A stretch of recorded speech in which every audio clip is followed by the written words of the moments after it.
i raglen uchafbwyntiau sgorio ola'r tymor. Nawr, mae holl gyffro diwrnod olaf y tymor o gyngrau'r y dynion i ddod yn y man, ond i ni'n dechrau heno gyda'r ornest fawr yn rownd derfynol Cwpan Cymru Bute Energy, lle roedd yr adargleision yn herio i gelynion pennaf yr elyrch. Crew Izzy Taylor oedd yn gobeithio dychwelyd y gwpan i Abertawe am y tro cyntaf ers 2018. Ond roedd yna dipyn o her o'i blaenau, gan bod Caerdydd heb golli gêm yn y gwpan ers mis Mawrth 2019. A'r clwb yn gobeithio codi'r tlws am y 5ed tro yn olynol.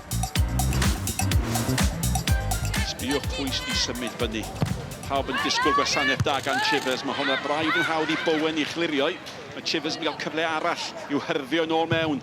At yr amddiffynwyr tal. Y gol ar y dod, ond mae oddi ar y postyn, a mae di mynd syth i mewn. A mae Chivers di'r rhoi Abertawe ar y blaen. Mae mor dechnegol god. Oes dim hawl iddi i sgorio o'r ongl yna. Mae ar yr ystlys. A mae di chwipio'r bêl na fewn, troed chwith dros pen y gol geidwad. A mae rhaid dweud, mae rhaid canmol yr ymdrech a hyd yn oed y cywirdeb. Ganol Cai, os ag am sefyll nagos mae'r Llyman yn aros lawr. Mae yna gyfle fan hyn i Olden! Gwaith ardderchog gan y golwr, ond tasa honna di mynd i fewn, fasai di gallu bod yn ddadleuol iawn. Chydig bach o newid Miller nid Chivers yn cymryd y gic, a mae'n disgyn i Chivers. Dyma pam falle! Ac mae di cael ei rhoi mewn eto! Ac mae Amy Deacon di dyblu mantes Abertawe. Amy Deacon, mae hi'n rhif 9 go iawn yn y fan ar lle yng nghanol y gol. Chwarae teg, rhaid i canmol. Symudiad y ddwy chwaraewraig, Deacon a Chivers, jyst i bod yn effro i'r bêl. Neb yn rhoi Deacon o dan unrhyw pwysau, a mae'n gyrffeniad hawdd wedyn i hi. Power yn taro ymlaen at Helen Evans. Sbiwch eto, mor galed. Mae Abertawe yn gweithio, mae Chivers, y tu allan i Chivers, mae Miller. Mae Chivers nawr yn canfod Miller. Fe amserodd i'r pethau berffaith! Ac mae'n dair i ddim! Ac mae'n chwalfa! Ac unwaith eto, Chivers wrth waraidd y cyfan. Ond pwy alle fod wedi darogan y fath gychwyn i'r ail hanner? Chwarae teg, Chivers a Deacon fyna ddwy ohonyn nhw yn sicrhau bod nhw'n ennill y bêl nôl ar yr hanner. A wedyn Chivers yn torri. I fod yn onest, Nick, mae pawb ofn Chivers. Mae'n gorffeniad campus. O'n i'n meddwl, come on, mae gen ti fwy o le i fynd â hwnna ymlaen a falle ti ar gydion rhy gynnar. Ond na, mae'r cywirdeb ar yr ergyd yn un wych. Power, Billingham. O flaen i mae Barry, mae hwnna'n bêl dda i lwybr Barry. Dyma'r person mae Caerdydd eisiau yn y safle yma. Barry glos y golwr. Hyfryd! Mae fe, Lily Billingham fanna, bêl ffantastig dros pen amddiffyn Abertawe.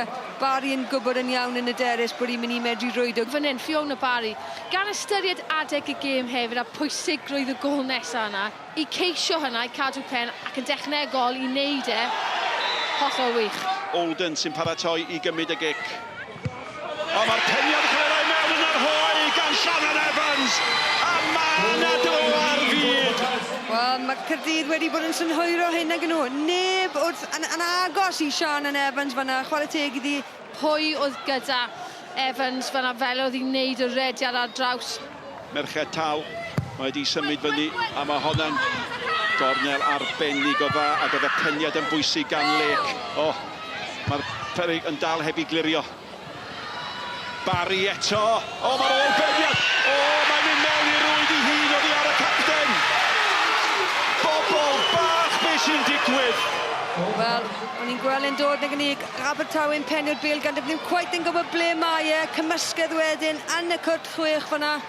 Barry yn trio troi a throesi. Bellach mae'n dair yr un. Mae yna gicio o'r smotyn ar ddod. Mae'r gic gyntaf yn mynd i Jessica Williams. Oedd y cryfder a'r grym yn ddigon. Fiona Barry sydd wedi newid y gêm allech chi ddadle. A chefnogwyr Abertawe yn ceisio rhoi dan bwysau. Dyna sut da chi'n cymryd cic o'r smotyn. A Chivers am gic hyderus. Mae hi wedi cael pynhawn campus. Mae'n bosib mai dyma gyffyrddiad cyntaf Madison Lloyd. A mae'r pwysau arni hi. Y chwiban, di chwiban ni. A mae'n dathlu, ac os mae'n gwybod, mae wedi taro cic bwysig. arwr Abertawe. Stacey John yn ymddeol o bêl-droed heddiw. Mae di sgorio 161 o goliau yn ei gyrfa cyfle i fynd allan mewn steil. Nid y modd y byddai'n gobeithio gorffen i gyrfa. Llawer iawn rhy hawdd i Cerin Chamberlain, mae'r rhai deud. Lily Billingham, sgorwraig o threddf. Am gic gywir. Mae Ellie Lake di chwarae'n dda. Mae'n edrych yn hyderus. Mae'n ferch sy'n arfer efo pwysau. Dim nonsens. O'r rhaid sgorio, mae'n sgorio. Michaela Cook, un arall, wedi cael gêm gampus. Cook i'w chymryd i. Dyma gêm ola Steph Turner cyn ymddeol heddiw hefyd. Mae'r cyfan yn dibynnu ar y gic yma. Ardderchog. Megan Bowen. Os ti'n sgorio call, maen nhw'n ennill. Ac byddai'n brafiach gweld rhywun yn ennill na bod yna gic yn cael ei methu i ennill. Mae'n sgorio! Ac ar ôl bod ar ei holi o 2 gol i 0, mae Caerdydd yn ennill Cwpan Cymru am y 5ed tymor yn olynol. Mae'n globen o dlws. Mae'n dlws har enillwyr Cwpan Cymru 2026 ydi clwb Caerdydd. Rydyn ni eisiau Cymru yn erbyn Rex yma, ddim digon o botel gen i, ond mi eisiau gwneud y heddiw a diolchgar bod Cerin diod atel really Abertawe yn sgorio, ond sy'n really geiriau ar hyn o bryd. At y dynion ewn ni nesaf, ac roedd y ras i osgoi'r cwymp yn uwch gyngrair Cymru wedi mynd lawr at ddiwrnod ola'r tymor. Fyse fydd y goliaeth i'r Flint yn ddigon i sicrhau eu lle nhw yn y gyngrair am dymor arall, tra roedd y Bala yn gobeithio bydde tîm Lee Fowler yn gollwng pwyntiau fel bod nhw'n gallu codi uwch eu pennau ac allan o safleodd y cwymp. Mae'n groesiad da! Ond Jack Flint yn ei dalu, oedd Rosgro'n disgwyl ar y postyn pella, mae'n rhyddhau yn sydyn Flint, a mae wedi mynd yr holl ffordd lawr, oedd hi'n gyffyrddiad da yn y lle cynta. Mae'na gic rydd yn cael ei ddyfarnu am y pas yn ôl i'r gôl geidwa. Dwi'n edrych ar Malcolm a Sean, a maen nhw'n edrych yn syn arna i. Hwna'n y cyffredau cynta. Rwan. Oedd hi wrth reisen dath hi. Wel, oedd o'n pasiau nôl. Mae'n ei gadw i lawr. A dyna'r cyffyrddiad, a dyna'r ergyd, a mae'n gol! A Jake Canavan sy'n sgorio hi, a mae'r Flint ar y blaen. Mae'r ochr y golwr, felly mae rhaid o fod yna. Mae'n y gyffyrddiad bach, dwi'n mynd dweud. Ond dal i fod, dim yn y gornel, mae'n 2 lath i fewn. Mae'r bêl yna lawr can, creu pob mathau o drafferthion. Walsh tro hwn, pwysau arno fe, mae'n colli allan. Aberdaki yn cyrraedd y gynta. Iwan Griffiths yn nynlle, Aberdaki yn codi'r bêl dros Pennod, oedd hi ar y linell. Gwych gan Joel Edwards. Ond ansicrwydd arall yn amddiffyn Met Caerdydd bron ac arwain at y gol. Jyst cymeryd falle gormod o amser, ond pob clod i amddiffyn Met Caerdydd. Lewis Hall ar gornel y cwrt Cosby. Choesad isel ar draws, Tarasenko! Arbediad campus gan y golwr, dim ond cic gornel fydd hi. Wedi tawelu o amgylch maes Tegid wrth i Jacob Tarasenko gymryd y gic gornel. Tuag at y postyn cefn, mae'n mynd! Dyrniad, Rhys Wilson y bel nôl i mewn! Cyffyrddiad, Cameron Ferguson yn gorfodi'r golwr i droi'r bel dros i drawst. Fisher ar draws y cae, tuag at John Owen. Owen, drwy lygad yn odwydd! A Tarasenko fod feddi o roi'r tîm cartre ar y blaen. Mae o'n dod yn agosach, ac yn agosach Jacob Tarasenko. Seithfed cic gornel y tîm cartre. Tuag at y postyn cefn, mae'n mynd! Oddi ar y traws nawr, gynnig y mae mewn! Jacob Tarasenko sydd wedi dod mor agos dro ar ôl tro yn y pen draw, yn canfod y rwyd, ac efo chydig dros chwarter awr i fynd, Mewn gêm sydd rhaid iddyn nhw hennill, mae'r Bala wedi mynd ar y blaen. Dyma'r Met yn dod yn chwilio am y gol. Dyma Saudi ar ei drod chwith yn creisio creu lle i'w hunan. Saudi yn ei lled iddi.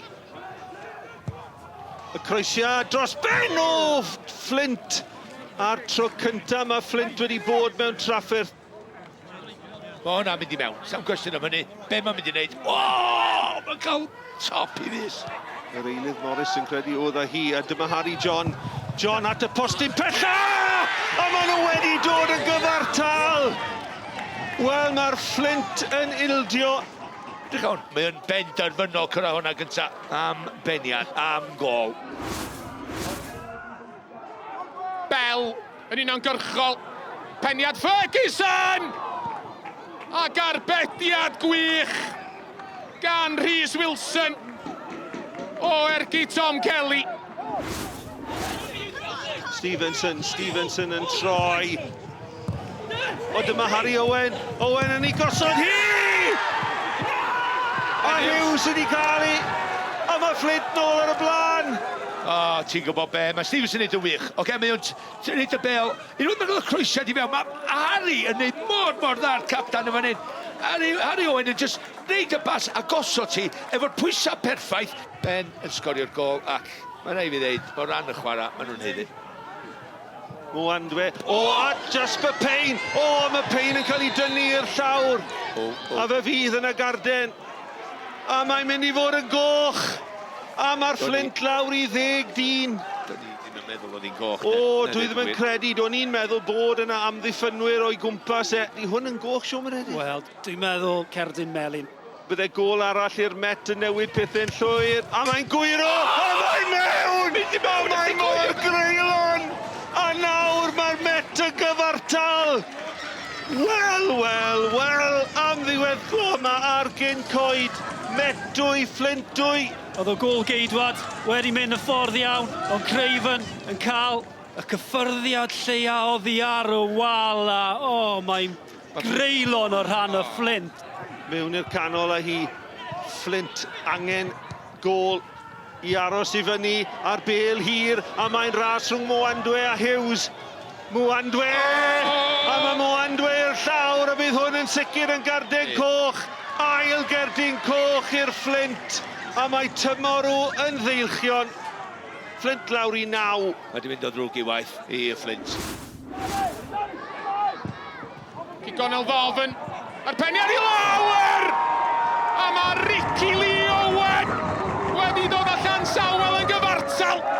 Efo dim ond 2 funud i fynd. Da ni nôl lle ddechreuon ni. Ricky Lee Owen efo'i ail gol yn erbyn Bala y tymor yma. Dyer dros y llinell hanner. Owen sgorio'r gol. Llansawel digonadd o le i Kieran Williams. Torrance yn methu cadw i afal ar yr ergyd gynta. A Sam Smith sy'n rhoi Llansawel ar y blaen. 2 gol mewn munud i'r ymwelwyr. A Steve Fisher, rheolwr o Bala, efo'i ben yn ei ddwylo ar y fainc o dana ni. A dos bosib rwan, mae'r Bala fydd yn disgyn. Wel, chwiban ola Bryn Malcolm Jones yn dod ar tymor 2025-26 i ben yn y ffordd mwyaf dramatic. Mae'r Flint yn aros i fyny, y Bala sy'n disgyn. Yeah, I honestly thought we'd done it. And we've shot ourselves in the foot. Listen, congratulations to Flint Town. You know, really good side. It was one or the other who was going to go down, unfortunately. It was us. It is emotional. Put my life into it, and to be another relegation would have hurt. I said the football club, so I'm glad we stayed up. What happened in that 2-minute spell, it's that dressing room's like a bomb's gone off. You know, everyone's absolutely devastated. Gyda Llansawel yn ennill, roedd angen pwynt ar Hwlffordd mwyn dal gafal ar y seithfed safle.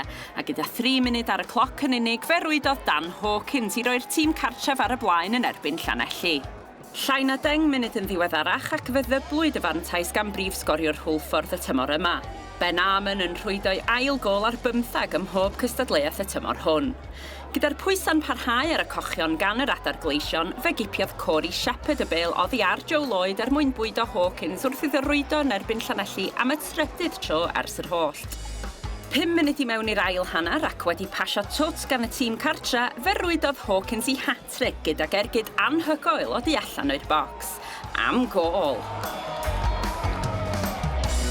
2 munud yn ddiweddarach, fe holltodd Greg Walters am ddiffyn Llanelli gyda'r bas hyfryd yma i Rhys a Brwtse, a'r amddiffynwr yn cipio i 5 gol y tymor hwn. Ac i rwbio Helen yn y briw, fe ddaeth y 6ed gol o ergyd Macwyr Amiti o 30 llath. Bydd y goliaeth gryf i Hwlffordd ar seithfed safle a lle yn y gema ail gyfle yn ddiogel. Wedi 16 o flynyddoedd mae cyfnod o bala yn uwch gyngred Cymru wedi dod i ben ac felly fydd criw maes tegid ynghyd â Llanelli yn treulio'r tymor nesa yn yr ail haen. At y 6 uchaf ewn ni nesaf ac roedd Ceicona yn barod wedi cadarnhau ei llenw yn Ewrop ar ôl gorffen yn yr ail safle. Ond roedd ei gwrthwynebwyr nhw Bai Colwyn yn gobeithio gorffen y tymor mor uchel a phosib mwyn cadw gafel ar gêm cartref yn y gemau ail gyfle. Callum West o gwaith da gan Ethan Roberts i ddwyn y meddiant. Roberts yn parhau a'i rediad. Roberts yn rhedag at yr amddiffyn. Cumming ar ergyd! A'r arbediad gan Margetson yn y diwedd. Roberts o'n colli'r meddiant i Harry Franklin. Franklin ar garlam teg at y Cwrt Cosby. Roberts yn ceisio gwneud yn iawn am ei gamgymeriad. Penderfyniad hawdd i'r dyfarnwr gweitha protestiadau Ethan Roberts. A cyfle i Callum West roi'r tîm cartra ar y blaen, dim camgymeriad gan West. A wedi 35 munud yma, a Ceicona ar y blaen. Roberts ar garlam ar ôl y bel rhydd. Roberts i fewn i'r Cwrt Cosby ac yn cael ei faglu a'r penderfyniad yn un hawdd arall i'r dyfarnwr. Wel, Roberts oedd y dihiryn 5 munud yn ôl, ond y tro yma, fo sy'n cael ei faglu. Cyfle i Jamie Cumming union i'r sgôr ac yn gyrru Margetson y ffordd anghywir. Mae hi'n un yr un cic o'r smotyn yr un. Franklin, digon amser i droi, digon amser i redeg at yr amddiffyn, dangos i sgilia i ergyd ar draws wyneb y gol, ond Astles oedd yna i rwystro'r ergyd. Oedd Brown wedi'w guro, neb yn ei rwystro fo, ond Harry Franklin yn creu ongl anodd iddo ei hun, ac Astles yn achub Bai Colwyn. Davies ar garlam, a yn cynnig ei hun ar y tu allan, ond y croesiad yn disgyn i Carbo. Carbo yn troi un ffordd ar llall ac yn ergydio, ac unwaith yn rhagor. Margetson yn arbad, yn bwysig i'r tîm cartra. Nafon, eisiau gorffan y tymor mewn steil. Wedi buddigoliaeth hanesyddol wrth dweitha yng Nghwpan Cymru. Bas hir, Sisselvich drwad. Os na gyfle yma i Sisselvich, Adrian Sisselvich wedi rhoi Cynarfon ar y blaen mewn ffordd hyfryd. Y bas hir yn hollti'r amddiffyn. Sisselvich drwad ar gol. Gweld Armstrong off i llinell ac yn colli'r bel yn hyfryd dros y golwr. Miles Davies ar peniad. Mendes yn helpu'r bel ymlaen i Gynarfon dros ben Sean Bradley. Bradley cael blaen i droed iddi. Lock. Sisselvich allan iddo fo. Lock. Bwyta Sisselvich. Dyna chi arbediad, ond mae diweddu yng nghefn y rwyd. A Rio Owen sydd yn dyblu mantais Gynarfon. Yr ergyd gan Sisselvich yn cael ei arbed. Ond Rio Owen oedd yn y fan ar lle. Ludwigson allan rwan at Davies. Davies, trwy coesa Sean Bradley. Codi ben. Teg at y postyn bellai mae'n mynd. Mae'r bel yn cyrraedd Nathan Wood ar ergyd, y bel ar draws at Staley. Ac yr ergyd yn y diwedd gan Owen Pritchard yn cael ei arbed yn wych gan Conor Roberts. Wel, dyna chi cyfla ar gychwyn yr ail hanner i ben y bont. Josh Locke. Locke sy'n mewn i Woody Wys. Rio Owen sydd efo fo, ond mi nath Woody Wys ddigon. Cariwch ymlaen med ar dyfannwr, Morgan Owen i'r canol at Rio Owen. A gwaith da fanna gan Armstrong. Mi nath o ddigon, cic gol ydy'r penderfyniad. Rei y cynogyr, Cynarfon yn galw am cic o smotyn. Vicker, allan tuag at Davies. Morgan Owen oedd yna i Cynarfon. Darren Thomas. Vicker i mewn yn ffyrnig yn yna. Darren Thomas o dda, dwi'n meddwl i neidio allan y ffordd y dacl fwy na dim. Ac yn wir, mae Ash Baker yn gweld cardyn goch am y dacl. Ar ôl curo'r seintiau newydd unwaith yn barod eleni i ennill cwpan y gyngrair, fe gafodd y Bari ddechreuad da ar Barc Jenner. Oli Hulbert yn methu croesiad Ian Owen a drwch blewyn. 4 munud yn ddiweddarach, roedd y tîm cartref wedi canfod cefn y rhwyd, ond Owen yn cam sefyll yn golygu bod hi'n parhau yn ddi-sgôr. Gyda 5 munud yn weddill o'r hanner cyntaf, roedd y brwydro'n parhau, ac yn ffodus i rai yn brobl, roedd George Ratcliffe yn hanner cysgu wrth iddo osod y bel heibio'r golgeidwad ar y postyn agosa. Roedd prif sgoriwr y gyngrair Jordan Williams yn awyddus i gasglu rhagor o goliau cyn diwedd y tymor, ac ar ddechrau'r ail hanner fe daniodd yr ymosodwr, ond Ratcliffe yn arbed yn dda. Wedi sawl cyfle da gan yr ymwelwyr, bu bron i brobl ddyblu'r fantais gyda'i draed cyflym, ond Ratcliffe eto i'r adwy'r tîm cartra. Daeth cyfle hwyr i'r Bari wedi smonach yn y cwrt Cosby, ond Ben Margetson yn penio dros y traws ac y golled y dreigiau'n gorffan y tymor yn drydydd i safle uchaf ers tymor 2018-19. Gweithio'r golled yn erbyn y pencampwyr, mae'r Bari wedi sicrhau gêm gartre yn erbyn Hwlffordd yn y gema ail gyfla. Bai Colwyn fydd yn croesawu Pen y Bont i ffordd Llanelian Brawn Sadwrn gyda'r cofis eisoes wedi cyrraedd Ewrop ar ôl ennill Cwpan Cymru. Gyda uwch gyngrair Cymru yn ehangu i 16 tîm y tymor nesa, daw Llandudno, Ebus UK a Threffynon i fyny o gyngrair y gogledd. Mi fydd na 3 tîm sydd erioed wedi cystadlu yn yr uwch gyngrair yn esgyn o gyngrair y de. Y pencampwyr Trefelyn, Cambrian a Rhydaman a seliodd y trydydd safle diolch i gôl hwyr Matthew Delaney. A dyna'r cyfan am heno, a dyna ddiwedd y gyfres ar sgorio nos lun ar gyfer y tymor hwn. Ond pidwch a phoeni, achos mae yna dal ddigon o bêl-drod i ddod rhwng nawr a diwedd y tymor. Ddydd Sadwrn fe fyddwn ni'n fyw ar gyfer gêm gynta rownd gyn-derfynol y gemau ail gyfle i gyrraedd Ewrop. Bai Colwyn yn erbyn Pen y Bont, gyda'r cyfan yn fyw ar S4C amser cinio. Yr ornest arall i gyrraedd rownd derfynol y gemau ail gyfle fydd yn mynd a'n sylwni ddydd Sul, wrth i'r Bari wynebu Hwlffordd, gyda'r cyfan yn fyw ar-lein ac ar eich teledu clyfar. Ond dyna ni am ein rhaglen uchafbwyntiau ni yma ar S4C. Diolch am wylio trwy gydol y tymor. Hwyl am y tro.